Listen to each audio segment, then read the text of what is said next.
All right, folks, we are live. Welcome to the Random Party Generator. I am one of your hosts with the most, Erik Tenkar, sitting in the Mike Battle Auto spot. If you were here on a Wednesday, might tell this. There's a similar shape to the head. Is the one and only Rob Conley. Hey, folks. Continuing in that direction, which I guess would be clockwise, at least from my perspective, is Chubby Funster, often known as Greg. And underneath me, holding up my considerable weight, is Leisure Flint Fireforge, wearing a New York Giants sweatshirt. I just realized that. So let me just be clear. I am a Jets fan by by history, and You have my I condolences, sir. I know. The last time that the Jets had any chance, I think Vinny Testaverde was behind quarterback. Um, You but had Mark Gastineau or somebody. yeah. Yeah, the Green Machine. Um, It's been a but long drought. Super Bowl three. oh, God. But here's the thing. Football in quote, I'm gonna say quote New York because it's all in New Jersey anyway. But football in the New York metro area is so unexciting this year. Do you know how much football I've watched so far for the 2025 season? Absolutely 0 minutes. Sundays pass by and I am doing like video recordings for this channel. I couldn't care uh, who's playing because I know that no New York team will be looking anywhere near a playoff run. Buffalo. They're not New York, okay? They're I'm just upstate. saying. I'm just Yeah, I saying. know. I know. Hey, Buffalo for my fantasy teams. Yeah, sure. They're pretty. They fill up a lot of spots. They're good. But as a downstater, as Mm, a New York City individual, yeah, football sucks. Hmm. yeah. I gotta watch hockey again. I think that hockey is something that we can like perhaps. I, I'm bored just hearing about this sports ball action. All right. So just for those that don't know, a lot of gamers hate sports ball. Okay, and I understand that. I understand it. No, if not Flint. Flint wears the sweatshirt. That's right. Yep. You know, Proud of it. I almost listen. If I went shopping this, I know it's Black Friday. We'll talk a little bit about that. And there's some sales on Amazon. I was surprised by nothing I cared about, which like Marvel superheroes. The RPG is like 60% off. Um, but they had these like I don't know if you've ever seen them these infinity mirror order like window ornaments. And they had one for the Giants and they had one for the Jets. And my wife's like, "Oh, you should buy the Jets one." And I'm like, "You couldn't pay me to hang that in my window today. Why the hell would I want to buy it? I can't. I can't." See, now I have a gift idea for you. So I've been meaning to ask you, Flint, what? So those minis that you were talking about the other day, Yep. are they worth getting? I think so. Well, if you watch the video, Rob, I highly I did recommend. watch the video. It's just I now highly recommend I them. can question you about them. How much flashing did they come with? Well, it's plastic, so you got to prime it, and I just primed them today, and they look really good. Cool. So I'm gonna get another. I'm gonna get another batch. So, but that's like I think that was like Mercenary Set Two, and they have Mercenary Set One, and then they have some other ones. So yeah, just prime them, and I think they look pretty spiffy. It's like Yeah, I got for my birthday. I got these uh, acrylic pens, and for minutes for 25 millimeter, or excuse me, 28 millimeter minis. They would be really good for the maybe not for the the big coat, the primer and stuff like Mhm. that. But once you start detailing the medium details like their clothing, their Yeah. skin, these pens are like awesome, and they're far less mess than pouring out a little bit of paint into a pot uh, and then you have to clean that all up when you're done. Yeah. I caught a little bit of hell in my comments this week from saying that I didn't feel bad for anybody who stuck their head in the great green devil head. I don't feel bad for anybody I that was like, it either. should, you should be aware that there's danger there. There's a reason why you have a 10-foot pole. Yeah. Just saying, it's there for a reason. But that's something I would buy. I would buy an infinity mirror of the Tomb of Horrors, great green head, and I would find a reason to have it displayed behind me during every live stream. It would have to happen. It would be awesome. There's money in that. Watsy, get on it, because that you can just mint money, slam. You can make more money on that than the U.S. government loses on pennies. Just pound it out. Eric, the fatal assumption there is that's their goal. Making money? Yeah, that doesn't appear to be the goal. From what I've observed. No. Listen. I don't know prior leadership. I think the prior leadership had conflicting goals because it had billion-dollar IP, and we have a message that we need to impart, and it's pastel beholders and such. Which we're still seeing, by the way. Don't get me wrong. I was about to say, I don't think that's the priors. But no, what's coming out now is still stuff that was in motion when the prior leadership was getting booted. When people that are now working for a critical role were working at WotC, I think it takes time. If you've ever worked for a large organization, like the NYPD, 36,000 uniformed cops, when you change leadership at the top, it still takes 6 months to a year before anything really changes. It's going to take a while. I get it. I've worked in large organizations. Yeah. So back to the Tomb of Horrors for 1 second. I do have a pro tip regarding the Tomb of Horrors. If you use your Dwarven Forge, go and buy yourself a piece of clear, transparent film that you can laser print on, or inkjet print on, and then you can just do that footprint and lay it right on top when you build up that initial hallway in Dwarven Forge. Nice. I've never actually used Dwarven Forge as a GM. There's an art. Practice first if you ever do. And you don't have to pre-build it, but if you don't pre-build it, do practice, quickly building. But that's what I do. I have everything organized behind me, and I just build the dungeon as I go. And then when I start running out of table, I'll just start tearing parts of it down because, well, if you don't map, tough. But I consider what's on the table is what the players remember as far as the dungeon layout goes.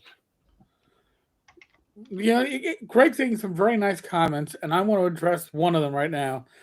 We're not growing balls, okay? We've been doing live streams on my channel, and Greg's been doing them with 4 years. 4 years. But doing live plays, that's a little. We've done those too. Yeah, they're rare. I don't do the I overactive. ran some Shadow Dark. Yeah. And there's a reason why. Because nobody on this screen would ever dare script a live stream, and especially when it comes to a real play, because we're not Critical Role. Okay. Well, 3-6's Scary Face has a good point. We don't want the quote to be "We're not growing balls." All right, we're growing old. That's not the right response, Eric. Although I was buying a gift for somebody who cooked, who in our family, who fried the turkey, and I went into the liquor store to buy him a gift for doing so. And I asked the lady behind the counter, she says, "Do you need to see my ID?" And she said, "No, It looks like your balls have dropped. Wow. And I went, thank you for noticing. I Thank have you. trouble walking home now. sometimes, but that comes with age. That's right. So my friends have told me I have looked 60 years old ever since I was 40, when I went completely gray. Now that I'm 60, I guess I can thank that I'm still look like like I was at 40. Yeah. You stopped You're getting 40, that's older. right. That's the miracle of Yes, youth, Rob. I haven't noticed any changes at all ever. It's continuous. It's like Tom Cruise effect. right? Yes. Well, I did lose a kid, 100 pounds, so there's that. There you go. I don't look like I'm pumped up to 100 psi of air anymore. So, for me, when it comes to that, my quick story is 10 years ago, when I was 10 years younger. So I was in my upper 40s.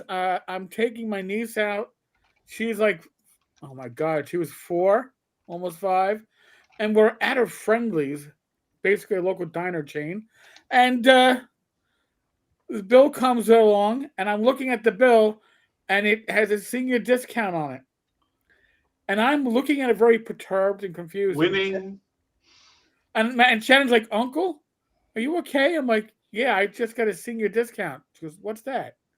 Well, it's a discount, like they take money off because you're old.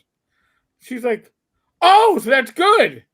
I go, yeah, but it means that they think I'm old. She goes, well, you are old. I went, all right. Yep. Take the discount, leave the cannoli. You know, At that point, I'm pushing the bill across the table. I go, well, you're gonna take care of this, aren't you now? Okay. Yeah. Oh, I've done that. I forgot my wallet. Iggy Critical, we are streaming on every channel we possibly can. No, that's one of the features on Restream. We can listen, it's like when, like, you know, in certain channels, when it was broadcast TV, broadcasting on channel 2 and channel 22, so you can find it wherever you are. Don't look a gift horse in the mouth. Just those enjoy those UHF channels are for you big city folks. Us out in the country couldn't get them worth jack shit. Oh, all right, yeah, because the UHF goes over longer distances and such. So, and yes, Greg, you are still young. We love you. This is not a dye job. This is authentically still dark colored hair, unlike some other people. Wait! I don't dye this hair, because if I did, it would certainly be a lot darker. I know. I'm just saying. You know, it's not silver. At least you still have hair. Well, I'm trying to do my Joe the Lawyer impression, but it hasn't quite gotten there yet. You talk more about your hair than anyone I know. Oh, well, you have to in my family, because every male in my family has gone bald, or has that widow's peak that goes back about midway. So yes, I still have hair and I can still grow it. I will run with that and enjoy it. Well, were there any controversies in the OSR sphere this week, Eric?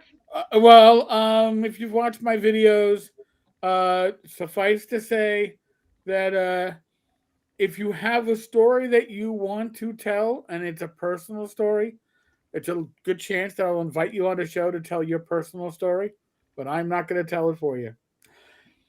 Sorry, no can do. But other than that, I think was it Necrotic Gnome has officially announced that they are not going to kill OSC Basic. OSC Basic will remain in print on demand and PDF, so they're not going to have those high-end print copies, but it will be a print on demand version of OSC Basic. So the outcry was pretty intense. loud. Yeah, I guess so. I mean, nobody reached out to me and said thank you for carrying the torch, which I am sure I was not the loudest voice, but I mean, it's almost like saying, here's free money, walk away from it. Because literally right now, it was a good solution. You leave it in print on demand, and anybody who wants it can still get it. You don't have to leave it in print. So I think Gavin found a good solution. Well, And I mean, and there's it's a when decent this little box set. The basic one. I mean, I got one for my son to learn how to do it, Yeah. and I mean, it just worked. Like it's a nice little basic thing, and give it out. Yeah, why would you walk away? That's just dumb. I mean, I can understand not getting a offset print runs or making more actual box set, Right. but everybody knows today's internet, with print on demand and PDF sale, there is no reason to sunset a product. You can say I'm not developing anything specific for it, but there's no reason to sunset it. I suspect that initially Gavin's thought was, I'm going to merge both fan bases into one product, the new OSE edition, which is classic and advanced, but we're relabeling advanced into uh, just OSE. And he didn't expect that pushback. Now, companies like Watsy theoretically would do market research before making a move like that. Theoretically, yes, theoretically. Theoretically, like rebooting to 5.5, the Forever Edition. Theoretically, you do market research beforehand, but in the case of Gavin, we think of it as OSE as a large mover and shaker, but it's a large mover and shaker in our OSR pond, which Yeah. isn't as big a pond as we would like to think. I think we fight above our weight class as a part of the larger D&D economy, but I think that Gavin was surprised by the pushback, and I'm glad he responded. It's a good response. I give him a lot of credit. Yeah, you should. I mean, I get people commenting on stuff, and sometimes I get when I show it to. I'm not sure if one of you guys said this in the past, but often Tim or somebody would say, "Why are you listening to him?" Well, I mean, they're being a bit pushy on this, but there's a kernel in truth, and I try to think of, okay, will it take away from what I'm doing to accommodate whatever this guy's asking for? And often the answer is no. No, I just have to tweak this here, and it addresses this issue, and I move on, rather than thinking that I have the answers all the time, or just because somebody has an irascible attitude and doesn't mean they don't have a point.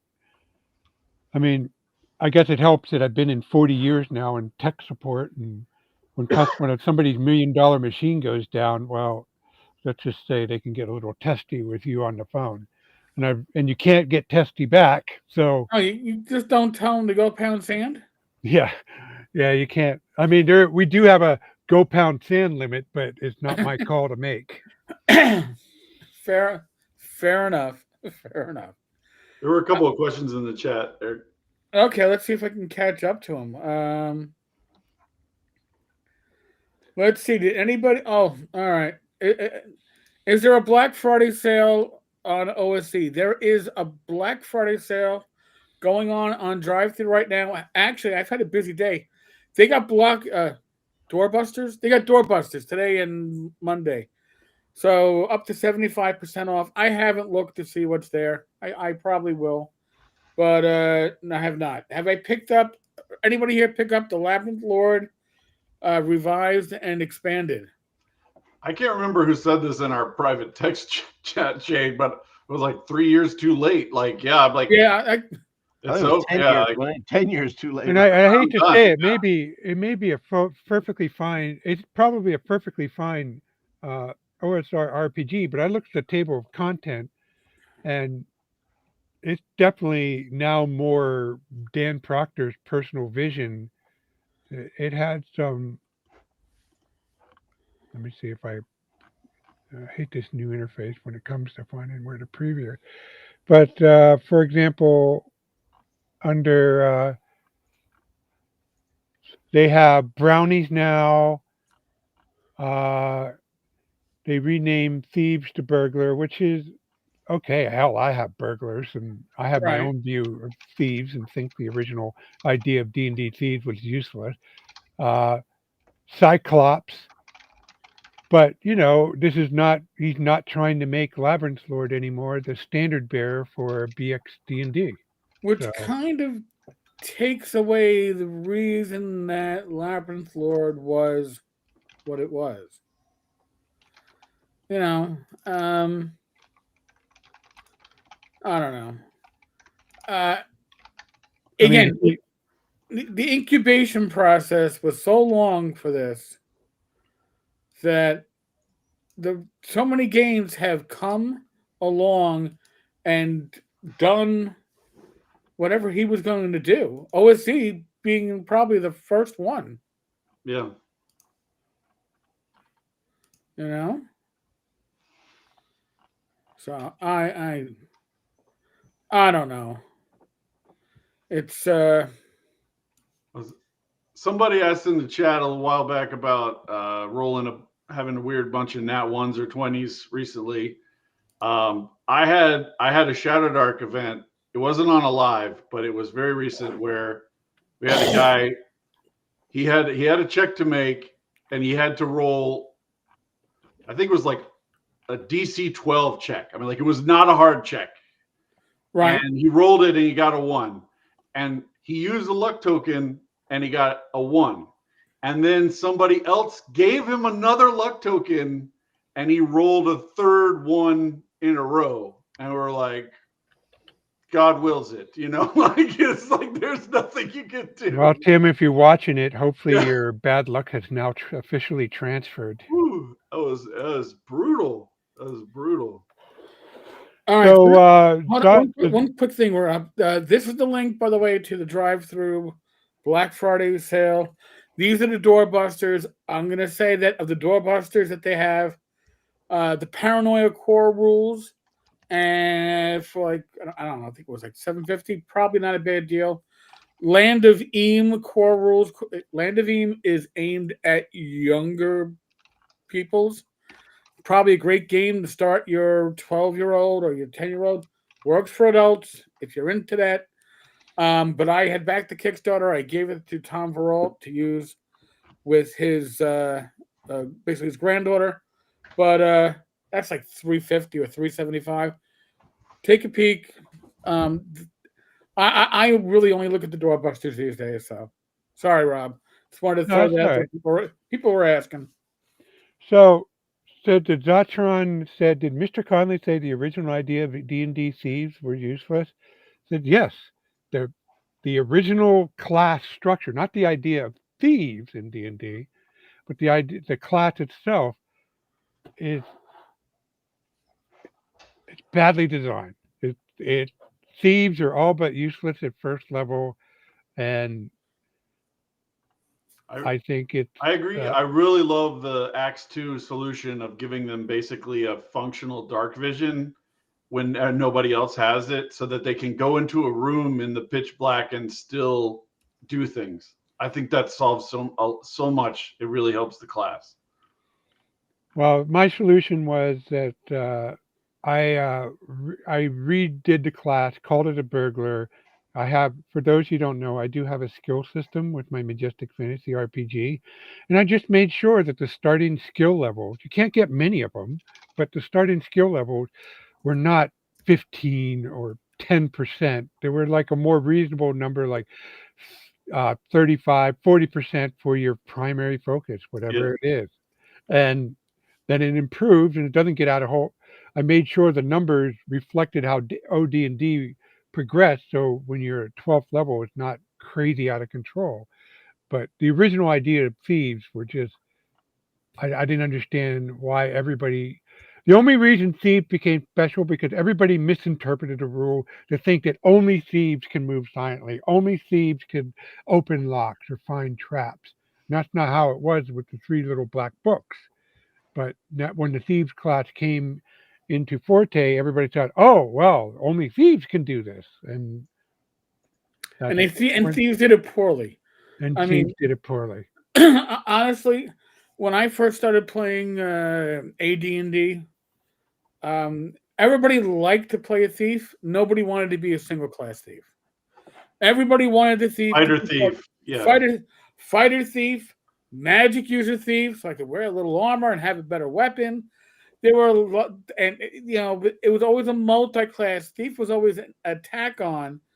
And honestly, I'll tell you, the unofficial OSR rule, and I've mentioned this on a video or two. If you have to roll, you've already lost. In other words, if you're looking for a trap and the only way you're going to find a trap is by rolling, as opposed to telling me how you're looking, how you're exploring, then you've probably already found a way that you're going to find it and not in the way that you want to find it. Right?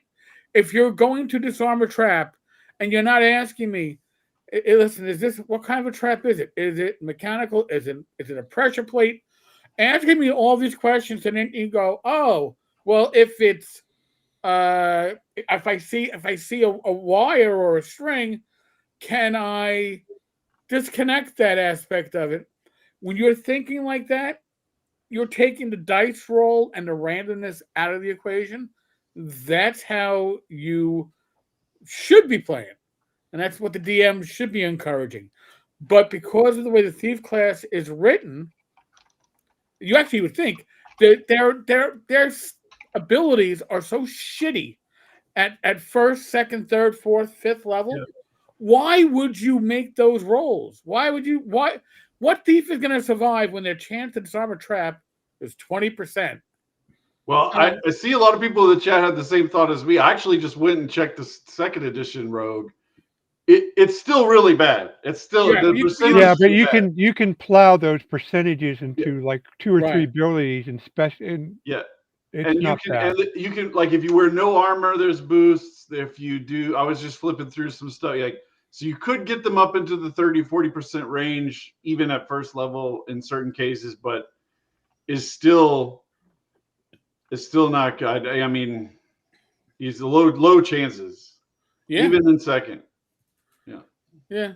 I mean, I consider first level to be a trained apprentice. That means somebody who's been through training is now ready to not work professionally, but it's capable of you doing useful things. And yeah, those low percentages is not capable of doing useful things. So yeah, I know it's my opinion, but maybe I was inspired by 2E when I came up with my skill system, but I made it a D20, not percentage based, and made sure that characters can be good at a handful of things. Well, burglars could. Other classes only get 2 or 3 skills that they're good at.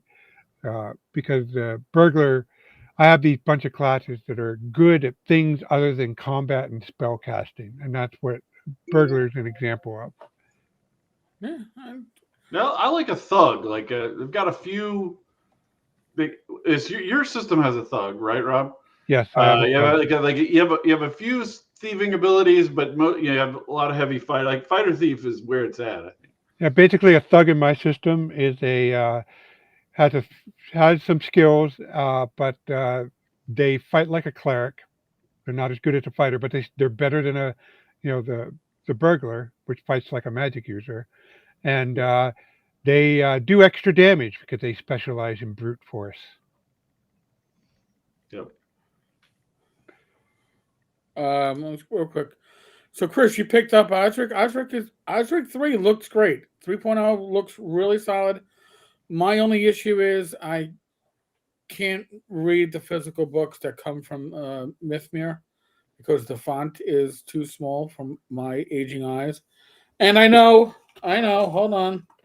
I should break them out. I can wear these when I'm reading my RPG books. All right, and then I can really look my age. But I prefer the books that I don't have to break these out.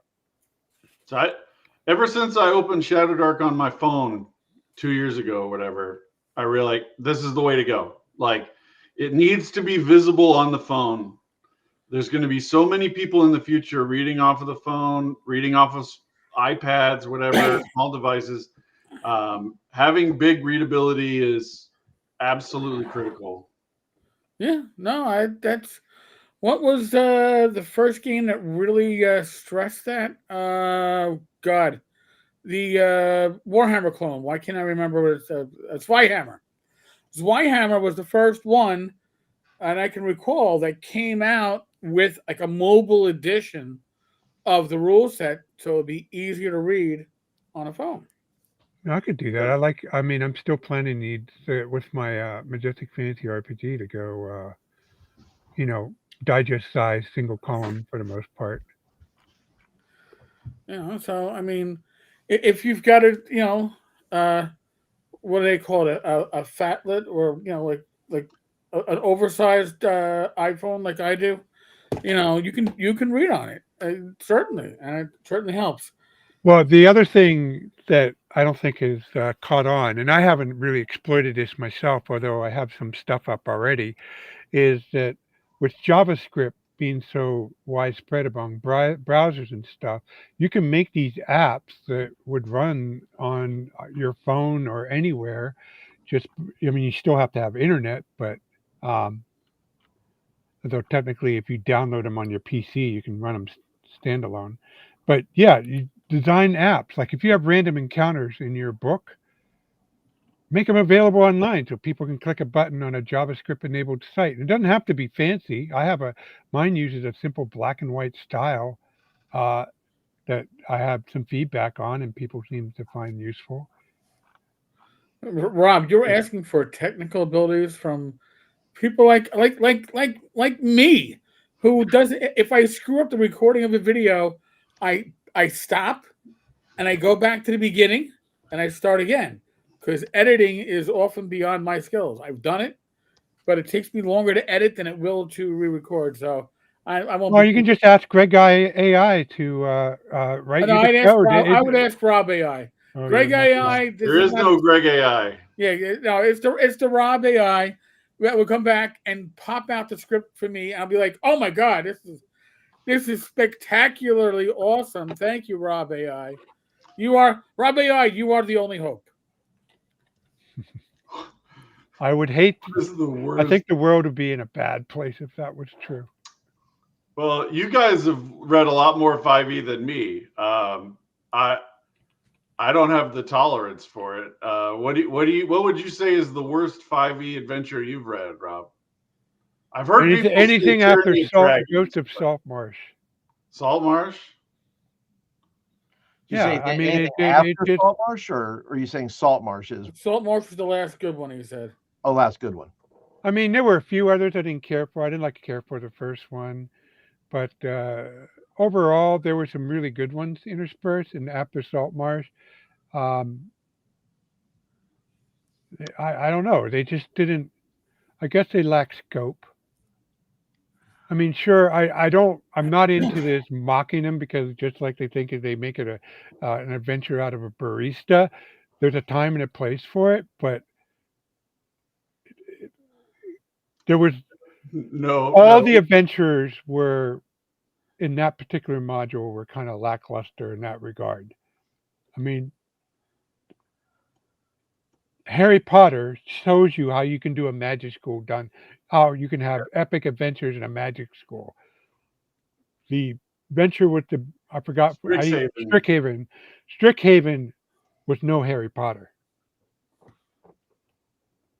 Well, when Harry Potter is considered edgy, Whoa, we've reached a crazy level of whoa, bullshit. whoa! I wouldn't What? say edgy. I just said epic Oh, adventure. no, I know you did it. I'm saying to Wizards of Okay. the Coast, Harry Potter is like the edgy thing now. By the way, I want to just address J Bash. Yeah, the Swords of Wizardry Complete Kickstarter. I don't know if anybody remembers a couple of years ago, Frog Guy Games, when they still had Swords of Wizardry, they did the box set. I had the wood grain edition of the box set for Swords of Wizardry Complete, and I donated that to ShireCon this past September because I realized that it's going to just sit on my shelf, never to be used, because I can't read it without breaking out the readers. Whereas with the Errol Otis cover, the blue cover of the Swords of Wizardry Complete Rulebook, is beautiful to my eyes. So if my word of advice, I'm sure the aging eyes, Greg doesn't care, But the aging eyes on this show that are being affected by age, and by the way, I normally wear glasses when I'm driving, so with these three of us, consider your audience, especially if you're in the OSR, when it comes to the font size and the font that you use. Why are you not using something that's black for the font, something that's contrast? I don't care what looks good to your layout eyes. This looks better. You know what? It doesn't look better if it's not readable. Readability is number one when your audience has been around and playing RPGs for 30, 40, 50 years. Aim for those people and ask yourself, will they be able to read this easily? You want your game to be used, right? And if people are going to go, I like it, but I can't read it, then you're losing market share later on. Just saying. Hey, Eric. Yeah. I like to hold on. Let me Why, Val? here, gotta, So, hold on. I'm sorry. working on it. Where is it? Well, see, Eric, even I have my limits. I mean, there that Hot Springs Island, where the font is like 4 points. Yeah. Even on my computer, it looks hard to read. Like it's crazy. Like there's a certain level where it's just nuts. It's just I absolutely nuts. agree. Why would you design it? Anybody else here, Chubby? Anything with a color background. I hate it. Oh God. Can I just hear bitch? anybody? Yeah. I want to Numenera. Okay, I was excited back when that Kickstarter came, and then I got it delivered, and I couldn't read the effing books because of that fucking art behind everything. Everything. There's some Shadow Dark product that has black pages, like it prints. They print it on a black page with white writing, like dark mode. I was like, I don't know if that would work in print, but Yeah. the alien modules are in black and they look fantastic. But that's like a high gloss. It's very well designed. So I don't know. So I'm like going to revisit that. Doing stuff with JavaScript and web pages. Would you mind showing my screen and then posting that link? So this is an example of what I'm talking about. So this is you guys can access this right now, and I took the original Three Little Brown Books treasure tables, and I made this generator for it. And if you click on it, it will generate those treasure types. And I even included the unguarded table, which I think in the monster treasure assortments. And then some people asked me for be able to generate magic swords separately. And then just I took the BX dungeon room content generator that generates, whether it's empty, has treasure, or has monsters and stuff. But this is the kind of utility that doesn't require a big fancy website, just a basic knowledge of JavaScript and a little, care in how it looks like in the end. You can make some stuff that's really useful for people for your RPG or your products. So just wanted to show that. And Greg, I was gonna comment on your thing about what is the worst. You say the worst 5e adventure? Is that what you asked? Yeah, that was somebody asked that in the chat. Okay. Well, I was just gonna say I think they're, for the most part, all of them are underwhelming. There's none that I'm looking at and going, boy, I really want to run that. I'm not chomping at the bit, because they're just, and once again, it's all very subjective. Somebody else can read it and and see whatever. But things like the Dragon's Hoard, I think something like that, where there's this section of it where it's this long journey where you're taking them, like it's just this travel piece to it that I'm like, I don't want to take my players. I don't want to take my players on that. It always seems like there's just a section or whatever. Is that because of like the railroading of being on that journey, or is it just crappily written? I think, isn't it more of a case? Forgive me if I'm putting words in your mouth, but isn't it a case they take 5 paragraphs when 2 sentences could do the job? Sure. Yeah, and it's just in a long they could have, like you said, Robert, they just could have shortened it. It's like, why does this have to be this long, and why is it taking up, because a word count, obviously, right? They gotta make the book into something. They gotta put the pages in, So, somebody said this one time, and I think it's probably a good rule of thumb, is that every adventure book that 5e puts out is really just a source book. If you don't look at them as adventures, but as source books where you can just thumb through and go, well, that's pretty good. I'll take that part out and drop it Well, that's here. understandable, because what Wizards is trying to do is a cheap ass version of what Pazio does with their Adventure Path. Those books are Adventure Path, but in a single hardbound. They don't have to print, 6 volumes like Pazio does. Yeah. Yeah. There's good. They have good bits and pieces, but Right. they're not Well, cohesive. because Flint, in my Curse of Strahd analysis, I talked about is basically like a bunch of random things that you can put together to make a campaign, but it's not written to be a campaign. It's not written Right. that way. Well, it's probably written by different people. They never really joined it together. That's right. And here's I the other don't know. thing too with a lot of WotC adventure. I'm going to use products.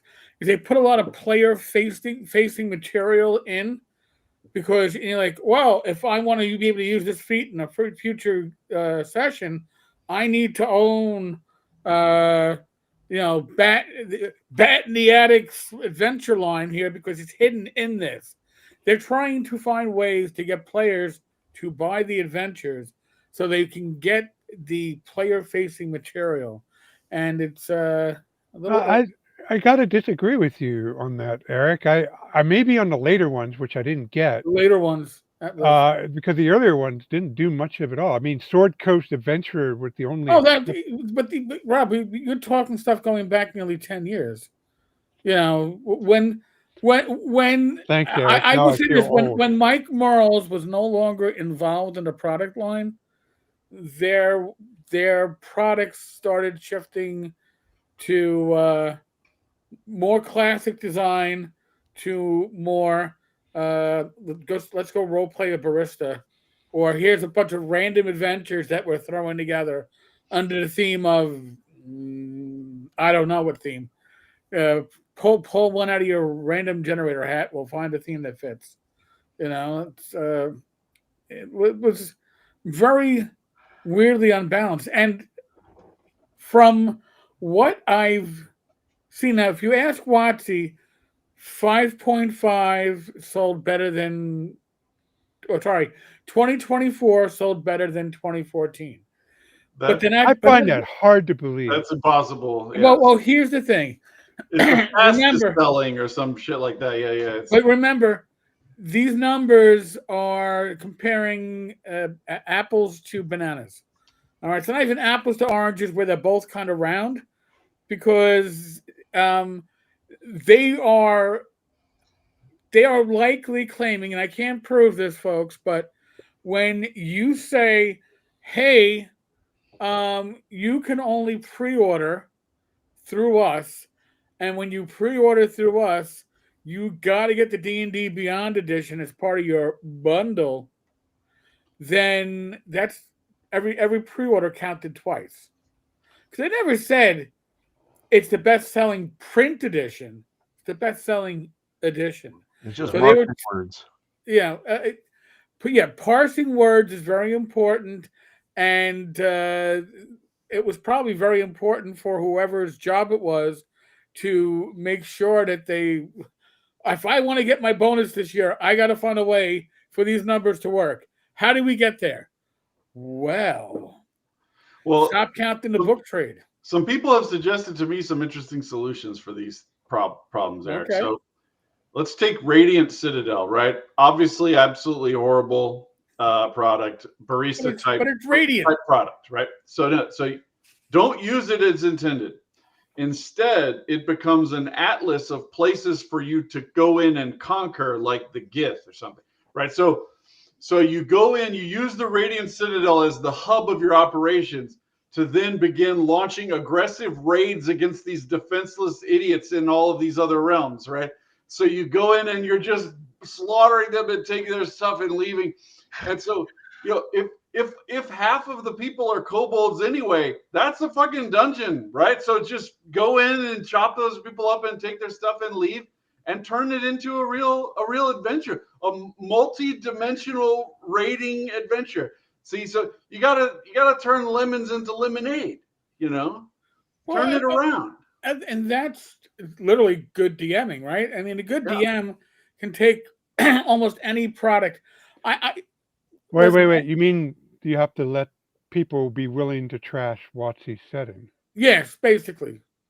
I mean, Had by to the way, work on none of my us here catchphrase, run as yeah. written, but I mean, back in the day, if I was like, really suffering because I was running 3 or 4 sessions a week during college breaks, I would pull one of the Traveler double-sided adventures off a shelf and figure out how to turn that into a 1E adventure without too much work, because you're looking for inspiration and you're not really worried about a direct conversion. Yeah. Uh-oh. I don't think any adventure. Here's a hot take. I don't think any adventure should be run as written. Okay. I just think you have your own ideas that fit much better. And I think so many people look at the book or look at the adventure and go, well, that's the way the adventure is supposed to go. And I'm like, absolutely not. That's, you want to take that thing apart, please do. Because I think the DM has the better ideas, but the DM, if they're new, maybe thinks that the adventure has the best idea because, well, clearly it's written in print, or I've printed it off, and clearly this person's smarter than I am. I would question that. Well, the set. I hear your echo, Eric. Yeah. Is something on your side? I don't think it's. I haven't changed my. I'm echoing too. But I'm running Gods of the Forbidden North on my Saturday night game, and Rob Alderman, who wrote it, joined us for like the first 5 to 10 sessions. I forget how long it was. He's been busy writing the 3rd volume, so he had to drop out. But I couldn't run it as written because he knew everything, right? So right off the bat, I had a fort that was supposed to be kind of like a nice little helpful base of operations for the players, overrun by undead. Everybody's ripped to pieces, and they go there, it's destroyed, right? All these different things just totally change whatever it was. There's a guy, halfling named Taffin Larry, and he's written as just basically he has an expedition he's hiring people to go on, right? So the players show up at this town, and it's about to be winter, and the guards don't want to let them into town because it'll be like too many people in town and there's not enough food kind of situation. So they force the players basically to join this guy's expedition and then send them off as a way of getting them out of town. They strong arm them into that. And then I had this Taffin Larry guy just go like fucking nuts. And he started like, I had him messing with evil artifacts. They cast detect magic. I showed them like a bunch of parts of his face were showing up as having magical item properties and all these. So this guy's out there somewhere, like they have no idea who he is. Like even Rob Alderman would have no idea who Taffin Larry really is at this point. So that's the kind of thing. You just got to. I agree, but you got to just make it yours. You got to bring it to your table as its own unique thing. Oh, definitely. Absolutely. By the way, I want to just make a quick reminder to folks. If you're watching on my channel, you should go over to Chubby's channel now or later and make sure you subscribe to Chubby, because Chubby's doing great work. He's on fire, and not in the case of like, oh shit, like bad fire. It's not good. His channel is literally going to be probably one of the largest in the OSR this time next year, if not much sooner. So go subscribe, get in early. Oh, come on. We have to do it we have to promote him the right way. Hit the Thank like, you. folks. Hit that like and subscribe button, or the gods will send giant eagles to eat out Greg's gizzards. No, but they have to be watching on his channel for that to work. So if they're watching on my channel, they got to go through an extra step. I'm just saying, I'm just saying that Greg does good stuff, and I've known him for years. Give the man support. I spent most of today putting together a plan and the first video for a Curse of Strahd size series on Gods of the Forbidden North. And Wow. the first video, I'm going to record audio once we finish up here tonight and load it up into YouTube for premiere tomorrow. And it's focused on how to run a huge fucking setting like this. Like, it's a 500-page book. How are you even going to approach a massive setting like that? And I think it's to me, it's the gold standard of a comprehensive hex crawl. And when Eric, when you were on with Joe the other day, and he was laughing about how horrible hex crawls are to him, whatever, and he describes the most straw man version of a hex crawl I could possibly imagine. I was like, Jesus Christ, Joe.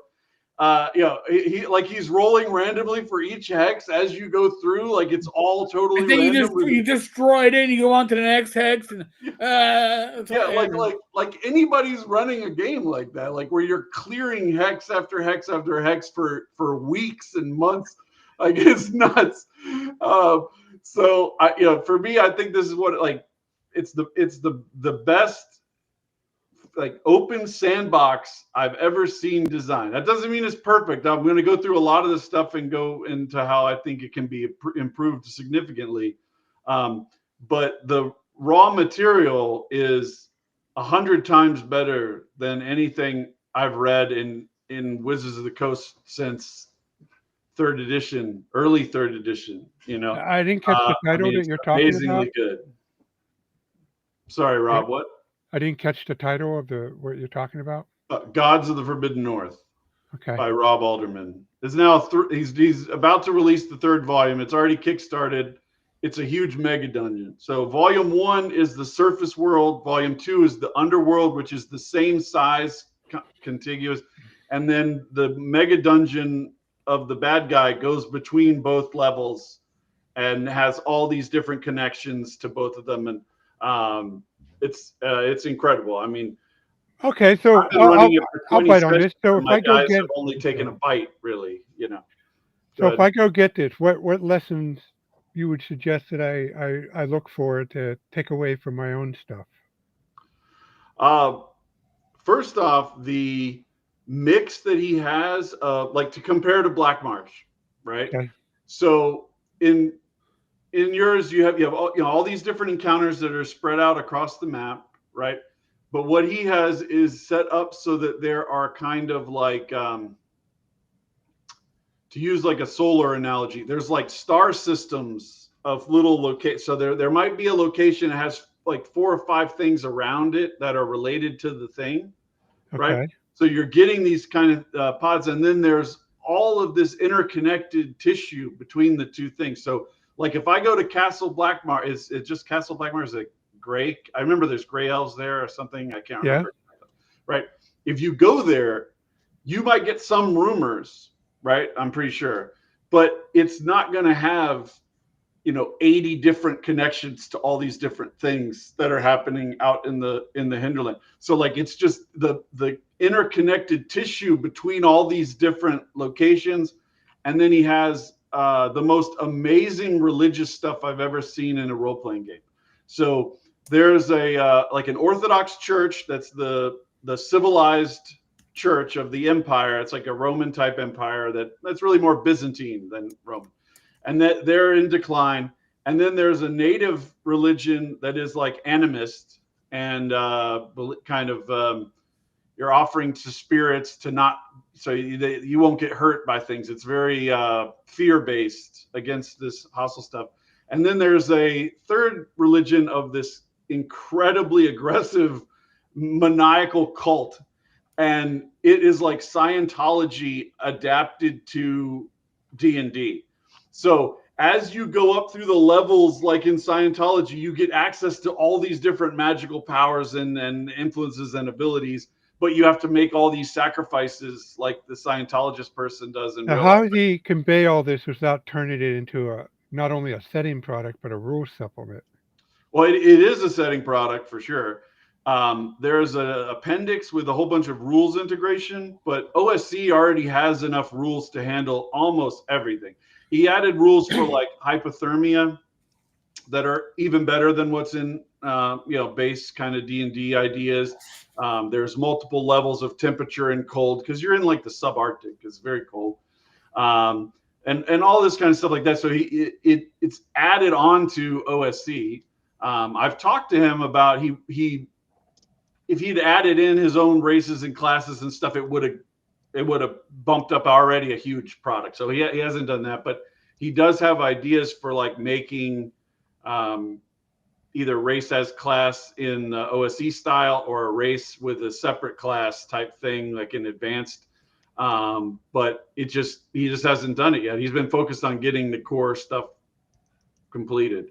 Okay, so and I'm not trying to be defensive here because talk about this so people listening can get something out of it too. But okay, so in Black Marsh, I do have those interconnections, but what I didn't do was summarize them somewhere in the beginning, which is a thing that I've corrected in my, into the Majestic Fantasy realm. I made sure that I have a bunch of introduction chapters that lay out the connection before you get to the list of hexes. How does he convey those interconnections? Do you see what you say? You see this location as a hub and a bunch of other interrelated stuff. What did he do to make that? Obviously, it came across loud and clear for you. So what did he do to make that happen? Well, a lot of it is written into the individual instances, like you said. So, for instance, there in ours, there's a bandit called Cyrus. That there's rumors about this bandit. People talk about there's a bounty to get this guy or whatever. He's a low level. You could probably take him out as level 1, but he's got guys and he's holed up somewhere.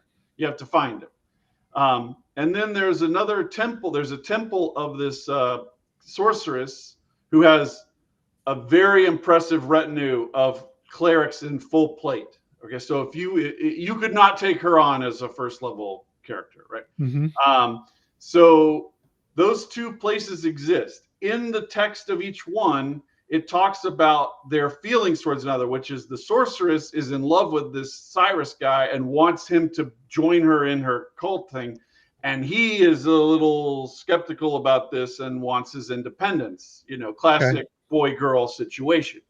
So then both of those people have things on the random encounter table. So they were wandering on the road and got attacked by that Cyrus guy as a random encounter on the road. They captured him alive. So I'm looking at his entry. I can see that he has this problem with this sorceress. Sorry, that's my trash reminder. So he sees the sorceress, and I go, okay. Well, he tells you he'll take you back to his hideout and give you all of his treasure if you guys don't turn him into the guards. So they're like, oh, all right, awesome. So they take him down the road. Well, I have him take the party to the priestess. So then when they get there, she has this impressive retinue and forces them to hand him over or else they're going to get stomped. And now they don't know where Cyrus is. He got picked up by her. I don't tell them. Yeah, they had to walk away in shame, having gotten threatened and to back down. So both of those things are existing out there on the hex crawl, and they're in the random encounter tables, and they're in the rumors, right? So that's what I'm saying. Like it's all being interconnected with that tissue. But do you have to read? So is that like summarized somewhere that to look for them in those? Not the way that I think you're meaning, but part of what I'm doing in my videos is going to be to point out things that would be easy to do, right? So just like one example, I have the skills to do this. The average person doesn't. I opened up the black and white map of the overland world, and then I just put dots everywhere where all the entrances are that connect down to the underworld, right? And I'm going to say in the thing, like, I think making handouts like this is important for managing a huge product like this, right? So as I go through, I'm going to be pointing out things that I think would be useful ways to do that Rob didn't do, maybe not even just because he didn't have time or he didn't think of it. It's not like something he neglected per se. You know, I'm just saying, Right. like, these are things that, because the whole reason I'm doing this is to focus my own view on what I think a perfect setting should be, so that the next thing I make will be better, right? Like you going back to Black Marsh and making improvements. Like I'm interested in improvements. That's the bottom line for me. That's why Well, I can I don't get definitely into any of say, the OSR stuff about whether this is the best way to play from 1982. I don't give a shit about that. I care about what is the practical impact of certain changes. well, I can say if you're going to do maps with keyed locations keyed by hex location, for God's sake, put a one paragraph, it doesn't have to be long. You don't want to write a novel or an essay, but just write something that summarizes so people know what to look for when they read your product entry by entry. That's Well, I that's agree. that's a lesson I On the learned. micro level, like having a short list of descriptors at the front of a dungeon room, a short list of descriptors at the front of a location in town or whatever. Yeah, things that the DM can describe first. You know, this is a dusty store. There's an old lady looking through stacks of books. You know, that kind of thing. Just little things like that, so that as the players start to process that and give their own, then you can start looking down in the more detailed levels of whatever it is that you're doing, and then bring that up as well later. It's all about managing what your brain can handle all at once. I think some summaries like that at the front of locations is fantastic, and the meta summary in front of a whole section is also fantastic. Yeah. So what is the scale of his Forbidden North? I mean, how big of an area does it cover, and how many actual locations does he? It's this map right here over my shoulder. Yeah, I can And that vaguely is, I believe, about like a 15 by 30 hex map, 6 mile hexes. So it's not that huge in terms of total is it letter territory. size back there or what? What size? What? Oh, 30 by 15. Yeah, I'm looking it up right now. So it's 15 hexes north, up and Yeah, down vertically, 20, and 30. 22 by 26. Yeah, Okay, hexes. hexes. Yeah. Okay. And how would you think his format does if he decides to make a map 4 times his size? Well, I'm saying not 4 times. I misspoke. What I meant is twice the size, which is 4 times the work because the square of the yes. area. Uh, so what happens if you make that map twice the size and does have 4 times the number of stuff? How do you think his stuff will scale? I think you would have characters that were powerful enough to do things quickly, because that level of you could run you could run for 4 years. You know, like I've already been running for 6 months, and they're like this far. Well, You know, I mean, like, what I mean is, as far as you as the referee taking this book and trying to figure out your oh god, campaign. you die at that point. I think four times this amount. Oh yeah. I Yeah, mean, there'd be but for me some. personally, that those 12 by 18 maps that I made for my project, that is the freaking largest I'm going to go. Yeah. 4 of them at once. I am not going to make an 8 map project or a 6 map project. 4 of those is big. In fact, I think for the next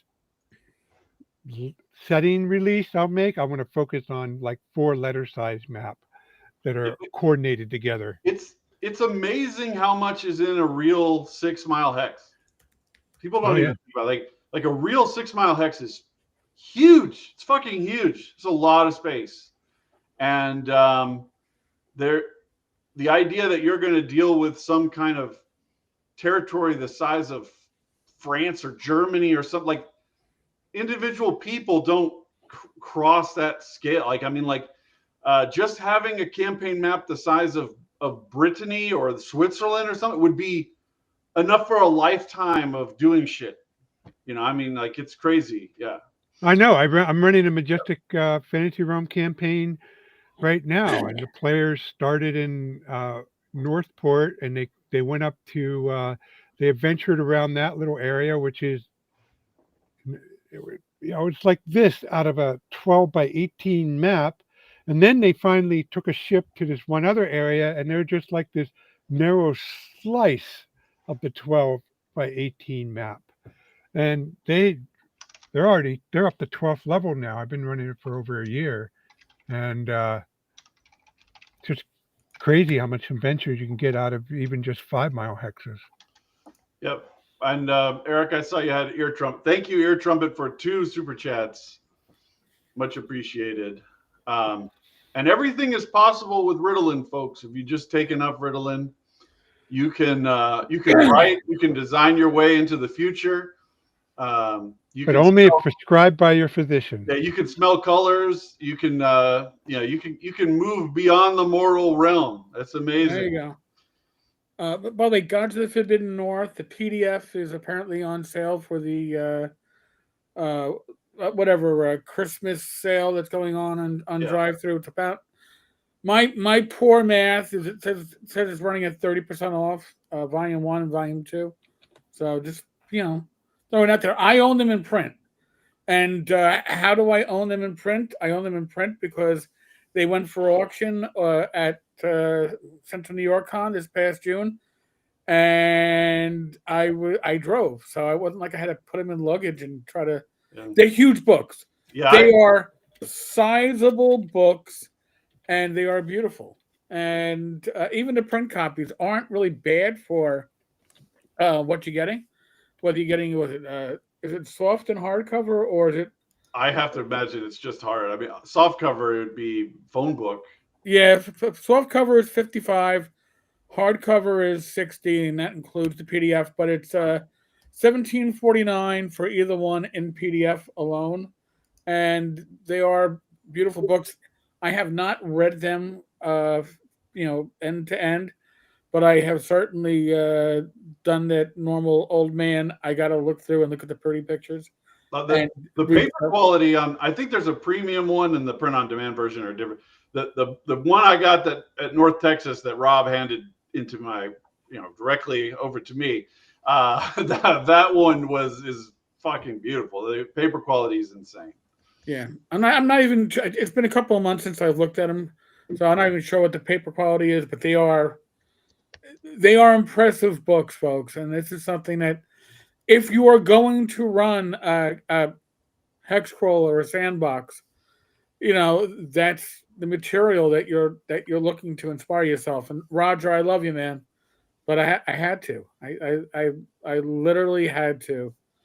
Nothing bad against you or anything like that, and just I had to. I've really enjoyed making this video today. I'm looking forward to doing the whole series. Unlike Curse of Strahd, and a lot of the work that I've done is here's how to salvage your investment in this product, right? So like you've already dropped all the money to get Curse of Strahd. Here's the things you can do to make it easier to manage it, easier to run, to do this stuff.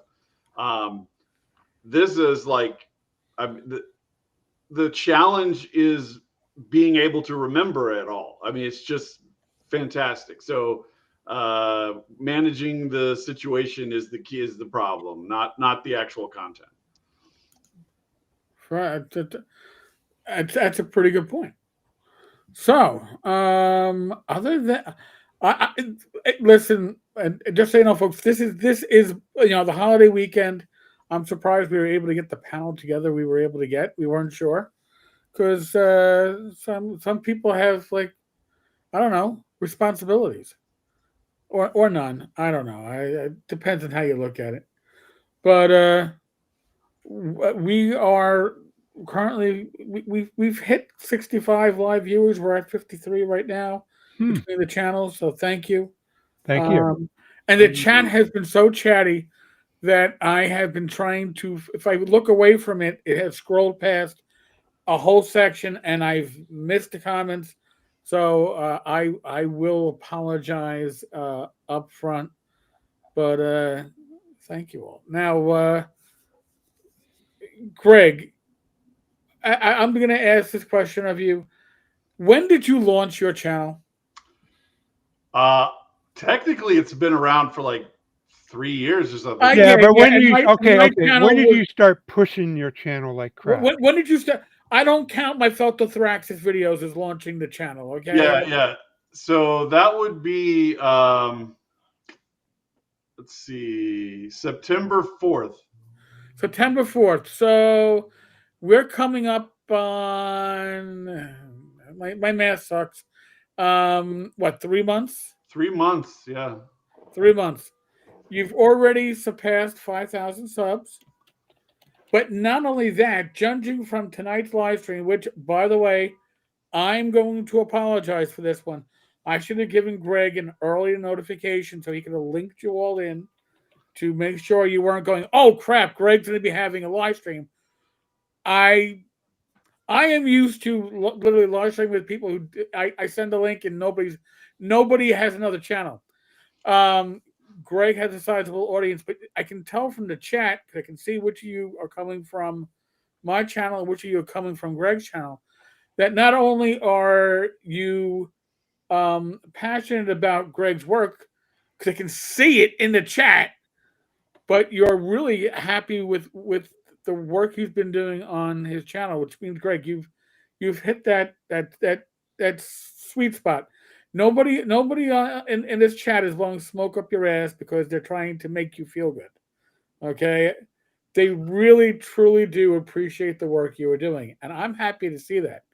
Yeah, and you're leveraging your natural skills at presentation, all those. Yes. Yeah, what you're doing for those corporation, your McDonald's training manuals and whatever, just and I can neither confirm or deny that I've worked on McDonald's training material. But we'll just leave it at that. But yes, maybe you should slip them a manual on how to fix their damn ice cream machines. Oh no, there's that's not people them. who've made That's full observations on that. Yeah. Yeah, that's a third party contract, and whoever has that third party contract is going, yes, we rock. I talked about this a little bit with Joe, and the issue that Joe comes to it with, like, he wants to run a game as if assuming everyone is already at like the alpha veteran level, and that's fine, but Flint is not running games like that with the girls and boys at the, I said that in the wrong order, Boys and Girls Club, teaching them how to play role-playing games for the first time. And so I think there's been so much advancement in role-playing games over the past 30 years, and very little of it has been in organization and presentation design. Almost all of it is in visual aesthetic and content, like having rich content. Right. But being able to actually teach someone how to do the damn thing is important. And there are places where that is super important in real life. I don't work on training for how to fly airplanes, but I want that training to be really fucking good and work really well. So I don't want it to be like, we're assuming that you're an expert at flying a plane right now. We're just going to start out like this. No, I want to ramp it up with some education and figuring things out. So a lot of that is missing in the role-playing game hobby. And I started doing the videos because I was like, a lot of these reviews, and I'm not trying to diminish this work at all, I think it's important.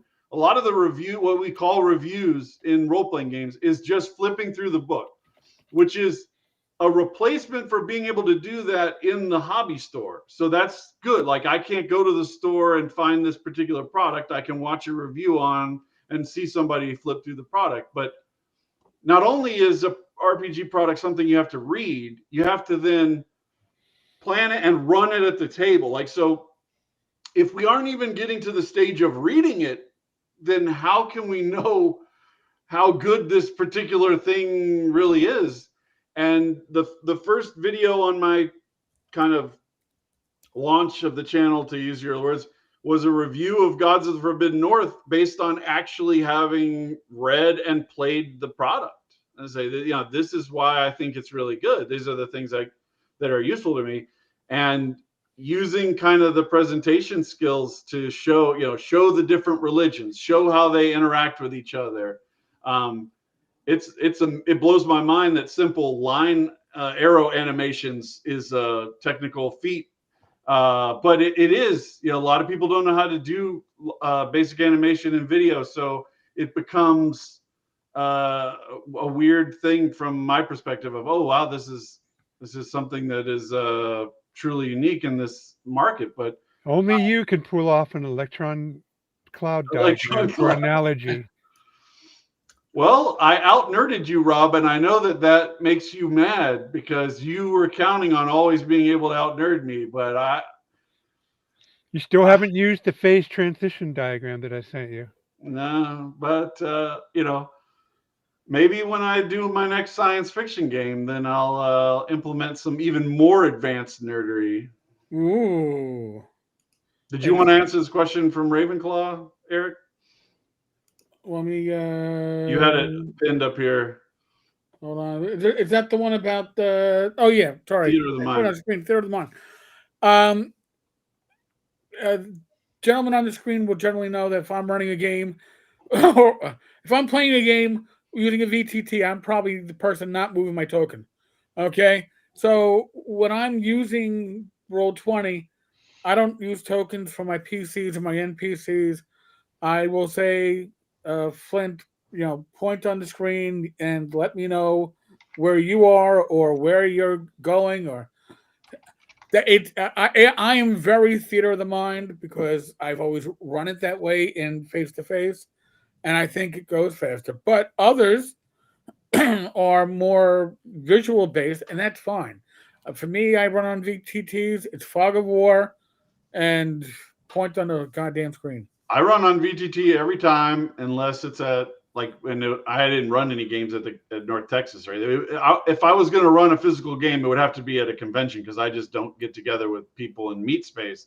Right. But on the VTT, I just make one encounter early on that's just like a forest battle map or whatever, and I'm like, if we have some random encounter or battle, then we'll just move you to that battle map and resolve it there, and then move off. So I don't try to model every encounter absolutely uniquely. That at Ravenclaw's follow-up comment there about showing relative position, I think that's important. With spells that have ranges that are finite, it helps to have, that guy's 50 feet away, that guy's 20 feet away, whatever. That's useful. Yeah. At least for young people, I love using the miniatures. I love using, and for most people too. I think for my preferences, I like having it on the table there. But for young people, it allows them to dial in and focus because that's their thing, is they have some attention. So if they're looking at this, I think I want to say that Rudehammer calls it the campfire effect, where you're looking at something as you're doing the thing that you're doing. Yep. And so for that reason, I don't mind doing theater of the mind, but boy, I bought a crap ton of miniatures. I'd hate not to use them. So I've That's fair enough. And I got a bunch of crap that I like to use. I don't like to clutter it up, but certainly I like to use them for most people, just so they can dial in, just so they can focus. Well, and if you're running for kids, visuals are huge, huge. Yep. They're on their phones or they're playing on computers. So if you're sitting them down for a game, having 3D miniatures brings them into it. I've seen that, and I totally support it. I play with old people. I'm lucky enough to get them to point on the screen. So as those of you played, you played in my games, Greg, and you have too, Eric. I use maps and minis a lot.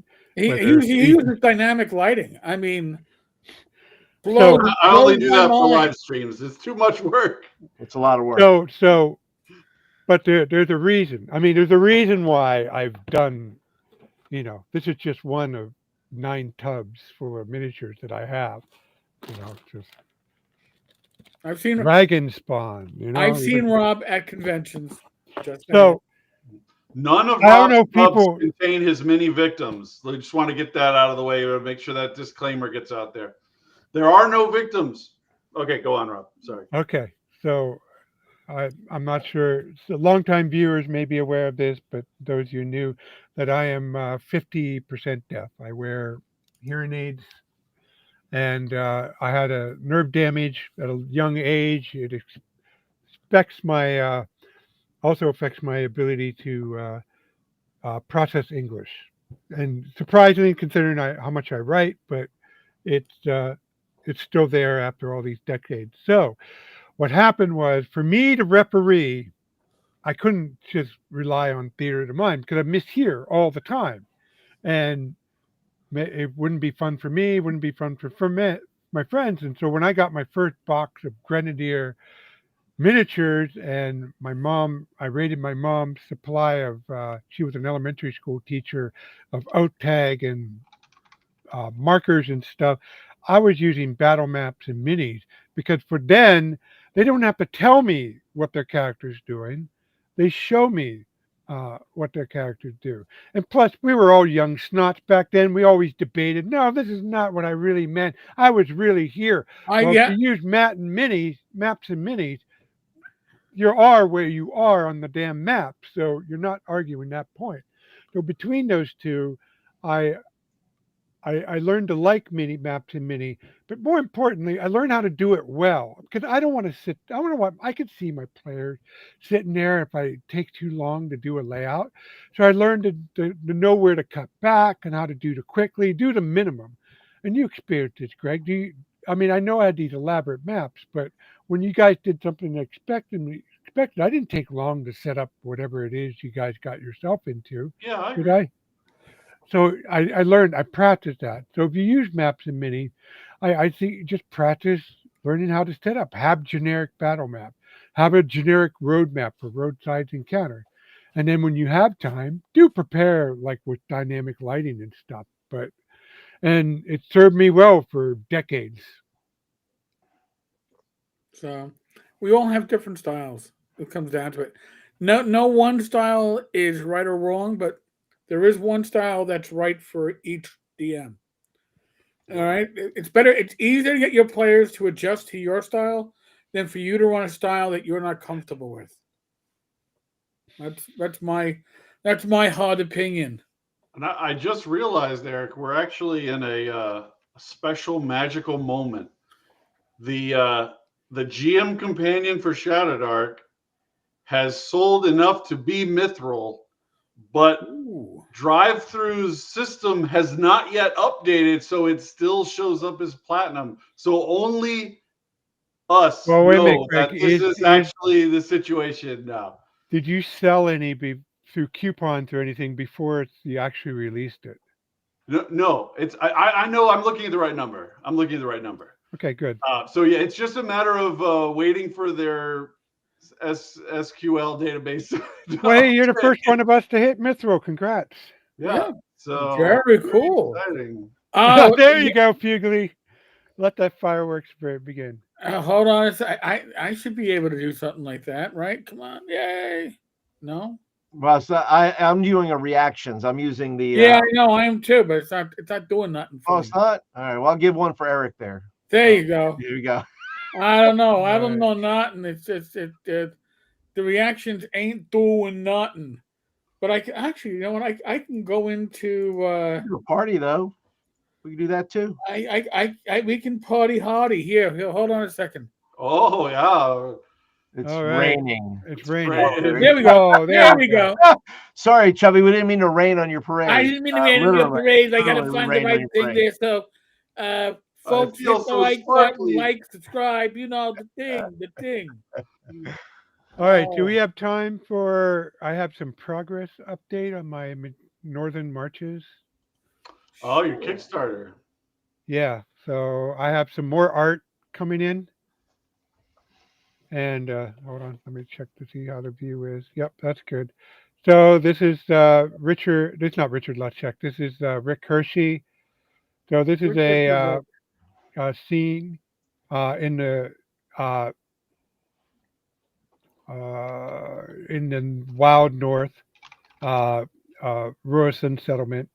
This is the Griffin riders of the Sky King, the Targaryen Khan.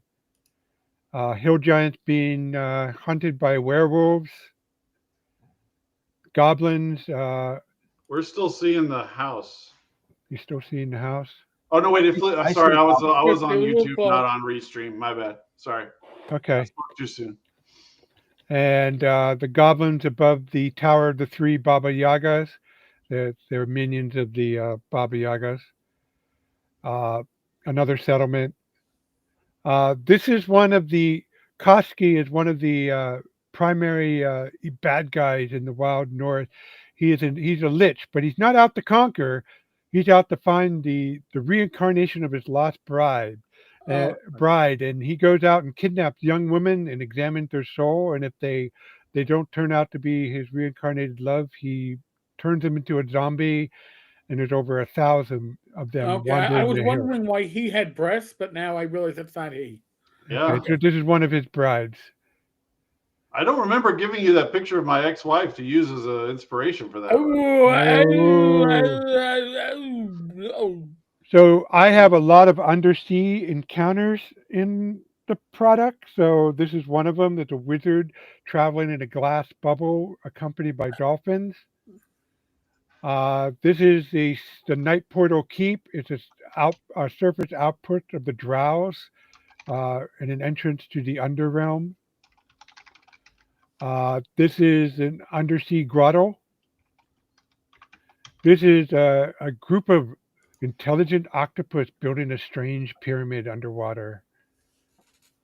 This is a underwater temple.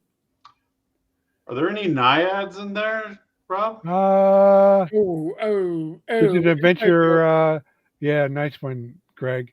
This is an adventure being tangled by kelp. Adventurers being caught in current. Adventurers quaffing potions of water breathing before going underwater. Guys catching a fish.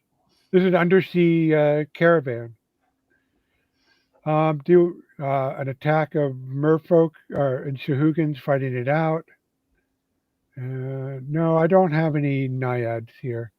The rest of the pictures I showed on previous podcast, but it's almost there, and I'm starting the final layout.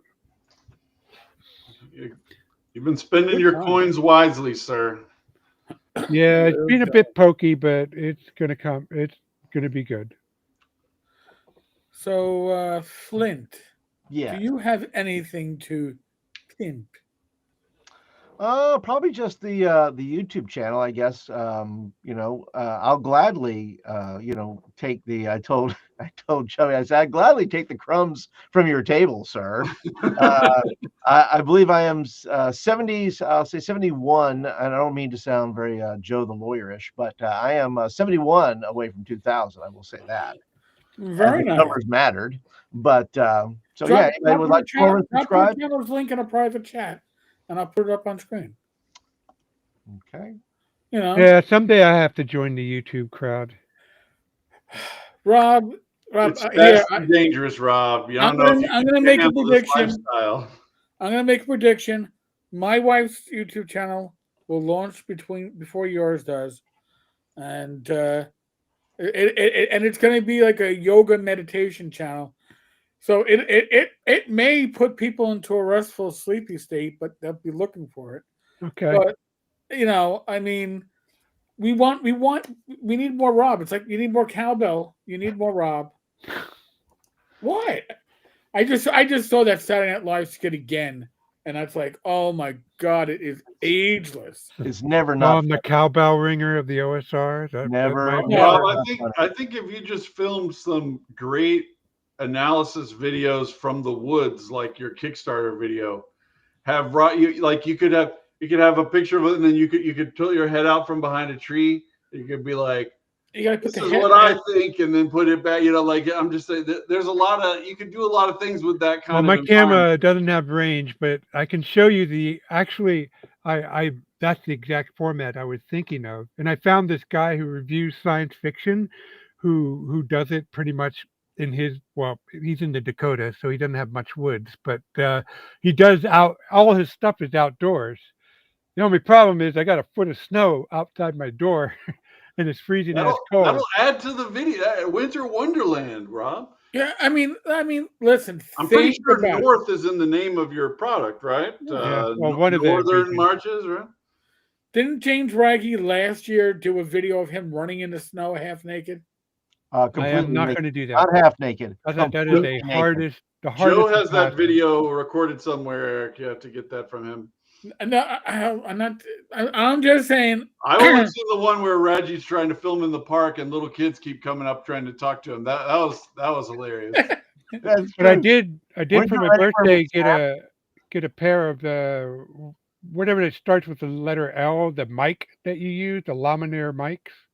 Yeah. So I did get Well, that, and they work with my. Turns out my this I have a souped up smartphone when I signed up. I got a S24 when I signed up with T-Mobile, and apparently it's a pretty good smartphone with auto stabilization. So I got the camera. So Well, I've been having some mic problems for like the past month, and I have a really nice mic. I was like, I'm not sure what's going on, and then I found out that it was a compression as part of the video export. It wasn't part of the audio at all. It was an exporting function that was causing the audio fix, and I'm fixed that now. But man, it can be a pain in the ass to try to track down how some problem is occurring. It's somewhere in the tech process, and you don't know where it is. yeah, tell me about it. We had 3 computers. We have, my company has nearly 3,000 customers out there, over 3 decades. But still, it's hard for us sometimes when we get our support card. Sometimes we get these rash of problems and we think they're related, but we have so many now that we have to figure out, well, are they really related or is it just coincidence? Coincidentally. And gets really tough at times to figure out which is which. By the way, that reminds me, Flint does have a thing for grading your GM. Oh, so you should get his little work. It's a worksheet, right, Flint? Yeah, it's just a little check, a little check Yeah, sheet you can and, work through on drive through. Complete that and provide it back to your GM for a good time. Or to disband your group, whichever you prefer. Whatever you want. Yeah, I'm putting a link up, by the way. It's an Adobe product. If you have an Adobe subscription, you can upload your video, but you can use it for free if you pull your audio out of your video and can put it back. It uses AI to clean up background noise, strengthen your voice. It does an amazing job. And like I said, you can use it for free as long as you just pull your audio out, have it clean it up, and put it back in. I found that I actually have a $60 a year Adobe subscription for another reason. And I was like, oh, I can just drop my videos in it. It does a very good job. Wait a minute. Why you say pull out the audio?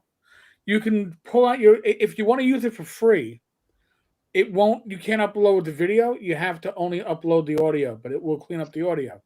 But if you have a paid subscription, you can just put your video file up, which is what I do, and then it cleans up the audio and gives you back your revised video file. Yeah, I have an Adobe subscription so I can use my InDesign and stuff. Huh. Well, thanks for the tip. I'm going to bookmark this guy. Yeah, no, again, if you've already paying for Adobe, it's free. Check out the demo because the guy's on a New York City street with construction going on, and he's recording a video, and then he turns on the audio cleanup, and you're like, that is amazing. That's what sold me, and I was willing to pay for it until I realized it already was. Well, that's going to be the good use of AI, because at the heart of it, it's really just technology that is a demon at recognizing and utilizing patterns. And so for stuff that, like you said, background noise, what's that? That's a pattern. And it's probably the fastest way to identify it. And once identified, it can get gotten rid of. Yeah, it does a great job. So if any of you are doing videos or podcasts, if you're doing a podcast, you're not doing a video. Again, it's free to use. And if you are using a video, if you have the tech skills to pull out your audio and put it back in, do a great job. Or if you're paying for an Adobe subscription, just use it. It's there. Fugly has a comment about that GM grading. There is no way to please everyone. So what I've told players and students for years is, I'm going on a journey to have fun, and you are invited to join in. Well, and two, I mean, you can do it. Players who, you know, that should be headed by the GM. If the GM is interested in being graded, it should be by, permission in that sense. Say, look, I'd like to improve a little bit. Where can I do this? Here's a simple sheet to look at.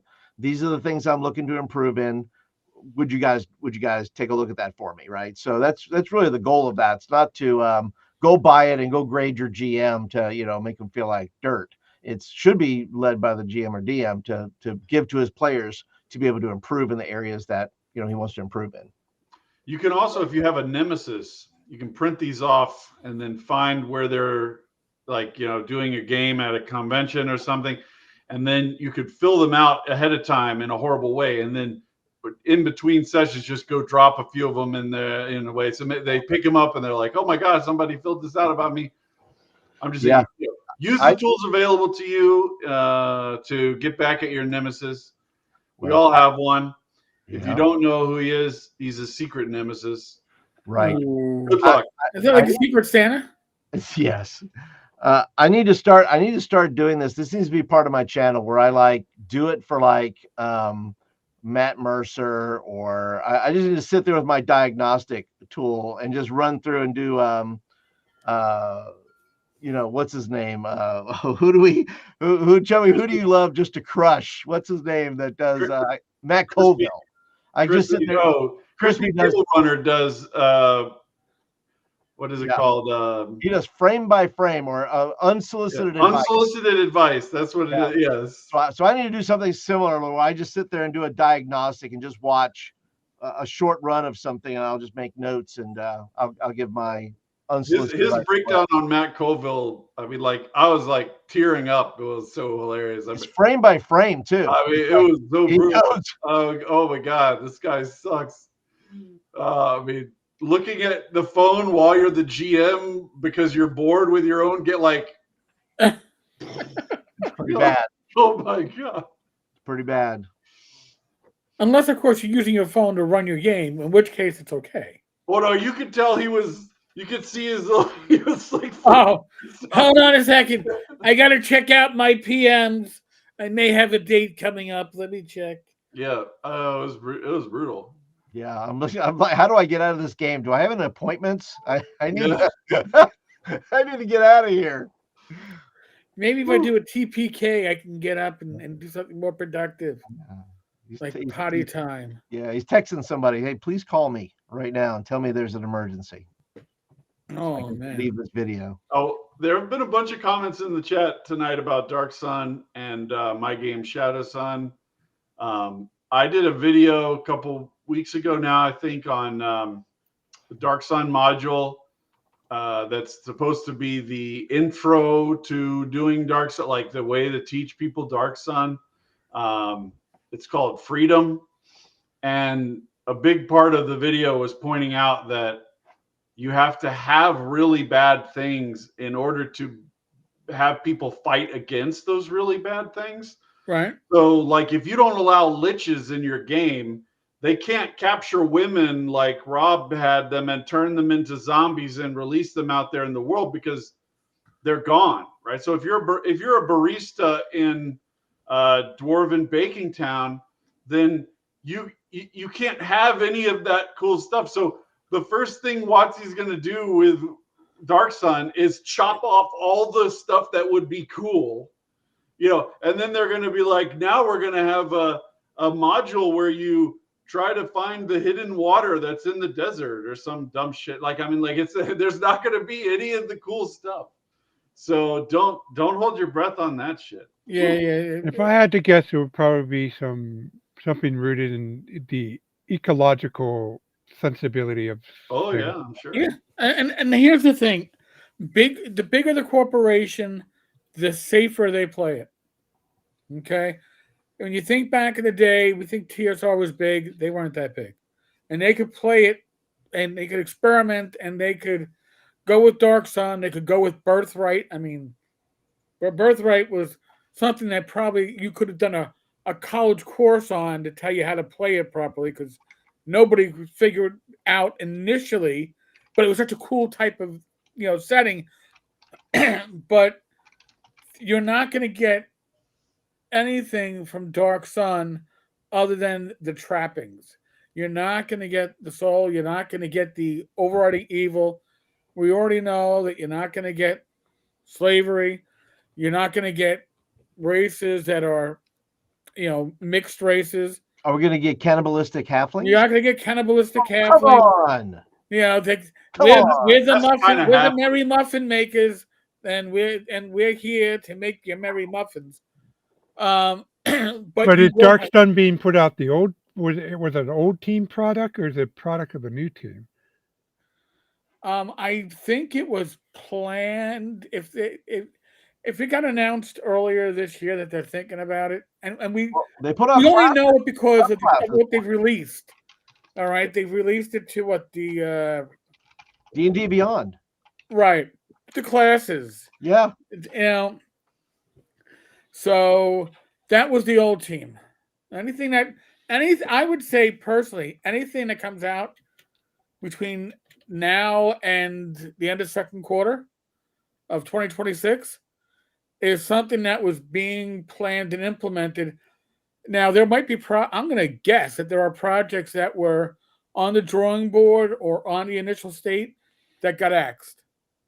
Okay, when the former leadership of D&D moved on to Darrington Press or wherever the hell they landed with Critical Role. When they left, I suspect a lot of their unborn projects or the ones that were partially born were axed. Their product release schedule for the past couple months has been anemic. Well, I think that there have been we don't know for sure, but I suspect that there were projects in different levels of development that got removed.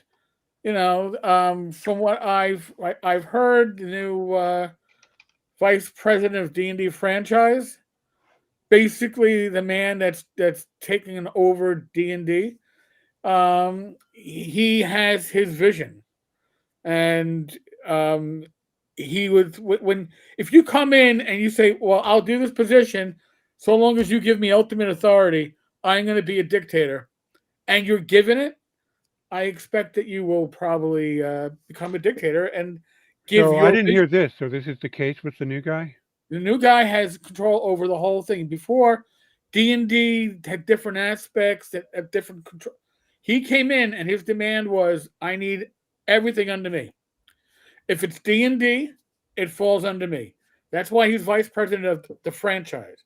So if you are vice president of D&D's mobile app or D&D Beyond, they all report to him. They don't report to the president of WotC. They report to him. So the whole... I just don't see how he could possibly turn the ship far enough to make a difference. The amount of... Unless he came in and just took a hacksaw to everything. Well, I don't... If you look at the departures... change is not going to be enough. Well, and here's the thing. Again, we're going to go back to that corporate large entity structure. I didn't work for a large corporation, but I worked for city government, and I worked for a department that had over 50,000 total employees, but 36,000 uniform employees. Changes even in our department, yes, some were instantaneously implemented, but the reality is big change took 6 months to a year from the change of leadership. I expect that we're looking at a time frame of at least a year before we and it's not going to be a 180. It's going to be a gradual shift, in whatever direction this individual is looking to push it. But I think that the direction they've been going in hasn't been giving them the $1 billion promise that a certain person who's now killed Funko Pops, Cynthia Williams, Funko. She killed Funko. All right, so she was killing the D&D franchise. We As should kind of thank her for that, though. yeah, thank you for killing Funko, Cynthia. Thank you. Yeah, you are taking that last name of Williams, and you are doing it well. Oh, that's right. Yeah. Yes, Williams and D&D have had a bad history there. yeah, it's like, I have a reputation to uphold. How do I uphold this? I believe that D&D is a $1 billion IP. I don't know how to get Did there. Funko make those little miniatures or something? Funko made those little big head, Yeah, small Funko body. Pop. Yeah. And they're gone now? Not gone, but the company is Somebody's going bankrupt. yeah. Yeah. Those are like a staple. Well, here's the thing. Gamer Geeks. Here, the Funko market is kind of like the Beanie Baby market. There's cycles to it, and she came in as the bottom fell out, and I can still go to a store at one of my local malls, which is all Funko, like on the one whole side. And yeah, you can search through and find how many versions of Iron Man and Captain America, but I will. The only Funko Pop that I own is the classic Baldur's Gate. I have what is There it? you go. Go for the eyes, Boo! Go for the eyes. The Ranger Minsk. I have Minsk. That is classic, but I no. Yeah. Dwight Schrute is the only one really worth having. So. Well, then you see, it's like I got one Funko Pop. Yeah, my How apologies did to Skip Williams. I Hacksaw forgot about Skip D&D Williams.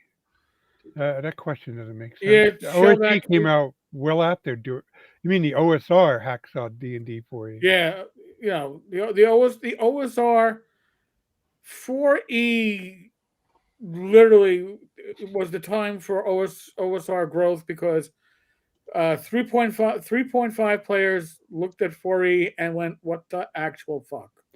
Yeah, most of them went to Pathfinder Yep. 1E, but Yep. let's just say we offer a haven for people who like D&D, not D&D in name only. Not to say 4E couldn't be a fun RPG, but it should never have been named Dungeons and Dragons. Yeah. D&D battles. D&D tactics. Yeah. D&D Warcraft. D&D Fantasy Superheroic 24/7 is our business. You can look at if you look at the dungeons for 4E, they're not real dungeons. They're just a set of connected encounter structures where Well, you know why that is, Greg. There's like a cluster of rooms that the only purpose of the rooms is to run the encounter. All the focus in the description is on how to run it as a combat encounter, rather than to actually explore it as a legit space. You know why that is? Because they're money grubbing assholes. That's why. No, there's a very practical reason. There's that too, but there was. They want to sell minis. They want to sell because minis. because I've run D&D 4E in organized play, but I even TPK'd a party, so I'll take pride in that one. All right, you get a cookie. So when you run D&D 4E, you have a 4-hour slot, right? So you have a little bit of role playing, then you have your first combat encounter, then you have another bit of role playing, then you have your second combat encounter, and then you had your wrap up. That took 4 hours to do because your combat took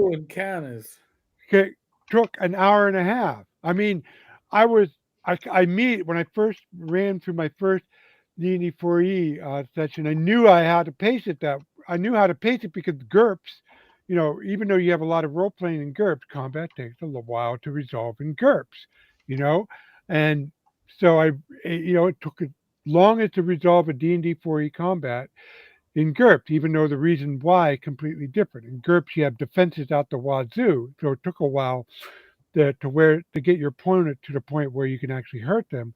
In D&D 4e, you had the stupid healing surges, so your hit points went wook, wook, wook, and eventually one side or the other cratered. And that's how I was able to TPK the party. Is I knew when to hit them hardest when their hit points were at the lowest, and too many of them cratered at once, and they just died like Yeah. sickle to a I grain want to field. address something John Miller said, and the saddest thing is while watching WotC gradually forget. That's been the most brutal thing about doing the analysis videos that I've been doing. There's many of them where when I wrap it up, there's like a depression because it's so brutal to see things that they used to do, they used to be able to do that have been washed away by time. And if you look at a B series module, and then you look at a second edition module, and then you look at a third edition, you can see the change over time as it just gets leached out. It's you know, I'm going to disagree in part in there. I'm so surprised. The 1E module, there were some real clunkers in there. I'm not saying they were all fucking awesome. Oh. I'm just saying that they tried to do certain things that had just got white, especially going from third edition and looking at Sunless Citadel, which is actually very good, very unique environment, and then watching go into fourth edition, go into fifth edition, all that kind of complexity and interestingness of the dungeon just get ripped out. It's just it's painful to watch.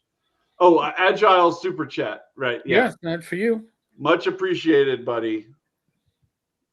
Agile is a great supporter of the OSR and various YouTube channels. So we thank you, sir. The 5e adventures had its moment, but there were really few and far between. Like the Dungeon of the Mad Archmage. I ran a bit of it, and it was pretty good for a dungeon. And of course, I know we probably disagree on this, but I thought the Lost Mines of Phandelver was excellent. But yeah, the rest of it.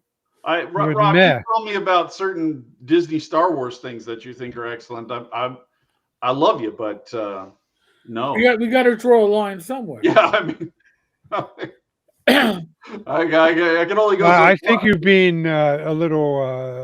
I know you guys like to bust my balls about my movie recommendations, but I do not. There's only a few Disney Star Wars that I truly like Andor or Rogue One. And Andor was good. Rogue One is one of my favorite Star Wars films. Right. But it's definitely not Disney's method. I mean, it's like it was the first one that kind of squeaked in, and then they were like, "Oh no, we got to change this shit." Yeah, it's the outlier, is what that is. I just didn't have the visceral hatred that you guys seem to have for some of them. Like the Acolyte was not good. The rest, to me, many of the others, like season 3 of The Mandalorian, the Book of Boba Fett, they were okay. But Rob, you were talking about what's that Rings of Power thing? I mean, it was okay. There were some storylines like Elrond and the dwarves that I really like, and then the whole Numenor thing, that was stupid, and Galadriel was half-ass. I mean, see, I think Rings of Power, you can enjoy it if you go into it with this isn't Lord of the Rings. I thought the orc stuff, though, with the first orc guy, that was okay. That was pretty good for his original story. Well, and I mean, it wasn't Tolkien, but yeah, I mean, Rings of Power is hit and miss all over the place. Well, on that note, we are hitting the witching hour. So okay. I want to thank, before I thank the panel, I want to thank everybody in the chat. And I will make this promise. Awesome chat tonight, yeah. Okay, I'm going to make this promise. You can hold me to it. When we come back in, I guess, 2 weeks' time, if Greg is here, he better be here unless he's got like other responsibilities. I will make sure he gets the link at least 2 hours, if not sooner, beforehand. So it isn't like you're going, oh, I got a free night. Oh, god damn it. Oh, call it for what it really is, so we can scarf some of your Greg's viewer into our channel. Nah, well, not yet. For the moment, in 2 weeks, the numbers may switch. For the moment, tonight we surpassed 7,700 subscribers. So I think 8,000 before Christmas is quite likely. So I thank everybody who's subscribing to the channel. You are awesome. But again, Greg's channel is the one that's on fire. And it's not even tortoise in the hair. I got a steady pacing. Somebody put nitro in his car. All right. So just enjoy the ride, because Greg is one of those YouTube rarities in my opinion. Um he's authentic, he has good content, and people are watching. You don't get all three together a lot of times. For some reason, the algorithm looks at authentic sometimes and goes, "Oh, that's boring." But Greg is authentic, and you cannot pass that up. So again, if you're watching on my channel, I've linked Greg. But look up Chubby Funster on YouTube. I linked it already twice. Just find it, subscribe to it. You won't be disappointed. And I'm going to thank again for those that have put a little coin in Greg's pocket. If you put enough coin in his pocket over the next year, maybe he gets to retire early and do this shit for a full-time job. I'm just saying. I'm thinking ahead for Greg. I want to be able to say I knew him when he was getting this big and this big, and then when he blows up, I want to go, I know that guy. He'll occasionally take my phone call. Well, actually, I think the perspective you can contribute the most, Greg, is you put out Ambition and Avarice a while ago. You've been publishing for a while. Yes. Yeah. But you did something different starting a year ago, and that you caught on fire, and that may be worth a video or two for people who are interested in, okay, so this guy published Ambition and Avarice and all this other stuff. What's the difference between then and now? So yeah, he's not, and all that to say that Greg's not an overnight success, Right. As if to say he just showed up on a YouTube channel. He has a backlog of design experience and lots of other things. He's not just some random person. Here, I'm gonna make a great comparison to Greg, because it happens on multiple levels. He's like the Kelsey Dion, where people in the other are like, "Oh, she came out of nowhere." No, she was busting her ass for years producing content, yeah. and it was good content. And then she found her way. She found that spot, and she's produces even greater content. Well, you know what? Support Greg, and maybe you'll get even better content, not just on a YouTube channel, but when it comes to his Shadow Dark material and otherwise, and his own projects. Okay, it's not a zero-sum industry. We all support and encourage each other, because it's what we do. It's what real people, real friends do. And again, Greg is good people, and I've known him for way longer than I thought. My God, you and Joe. I was like, what the? It's like, I got to find these people that make me look small. I mean, you guys I knew you before I published my first free role-playing game. Yeah. That was so long ago now. Oh my God. 15 Yeah, no, years. scary shit. Yeah. So folks, thank you to the panel. Flint, Rob, Greg. Thanks. You're welcome. Huge thank you. Thank you to the chat coming in from all locations, Rumble, the 2 YouTube channels.